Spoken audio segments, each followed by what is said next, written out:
अस्सलाम वालेकुम दोस्तों, मैं हूं प्रवेश संदीला। दोस्तों एक सोशल मीडिया पर इस टाइम खबर बहुत घूम रही है कि सरदार याद सादक साबक कौमी असम्बली स्पीकर को गिरफ्तार कर लिया गया आर्मी एक्ट के तहत। दोस्तों ये कुछ व्हाट्सएप पे भी ग्रुपों में भी ये खबर चल रही है और ट्विटर पे भी कुछ ट्विटर हैंडल्स पे ये खबर चल रही है। लेकिन मेरा नहीं ख्याल कि ऐसा कुछ है, क्योंकि अगर ऐसा कुछ हो तो मेन स्ट्रीम मीडिया पे खबर आनी चाहिए। बहुत बड़ी खबर है, ये खबर छुप नहीं सकती। और ना ही मेरे ख़्याल में ऐसा हो सकता है। हमारा मुल्क जो है इस वक़्त इन चीज़ों का मुतहम्मिल नहीं हो सकता। सरदार याद सादिक साहब एक बहुत सीनियर और सियासतदान हैं।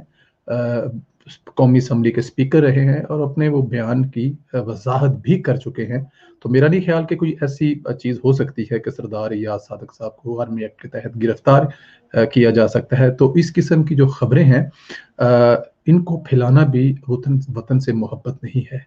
क्या वतन से जो दुश्मनी होती है या वतन से मोहब्बत होती है, उसका भी कुछ ख़्याल किया जा सकता है? कि आप आर्मी के बारे में और सियासतदानों के बारे में ऐसी खबरें फैला रहे हैं और जिनमें कुछ ट्विटर हैंडल का मैं यहाँ पे नाम नहीं लेता, मतलब कि वो ट्विटर हैंडल जाने-पहचाने हैं, उनको लोग देखते हैं, तो वहाँ से भी ये खबर चल रही है। हालाँकि किसी जगह पे इसकी कन्फर्मेशन नहीं, हमने अपने तौर पे भी पता किया है, कोशिश की है, लेकिन ऐसी कोई खबर नहीं है और साथ में यही भी कहा है उन्होंने, कहने वालों ने, कि ऐसा ना होने के बराबर है, ऐसा मुमकिन नहीं है। इस वक़्त पाकिस्तान इस हालत में नहीं है कि इस किस्म की गिरफ्तारी की जाए।